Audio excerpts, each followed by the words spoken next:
Yan na si Toto, titira na. Putang ina, tagal tirahin parang ako. Alam niyo na, pasiguro lang siya eh. Putang ina, decision game yan eh. Yun, bullseye. Namata, putang ina. So ngayon, titira na si Toto ng 8. Madilim ang 8 pero malaki ang mata niya. Malaking spot niyan eh.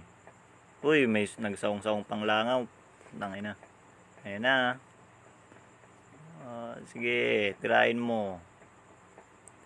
Yun, putang ina, laki talaga ng mata. Galing. Titira na ng G's, walang bitin ng dapa, parang si Kendra Sunderland.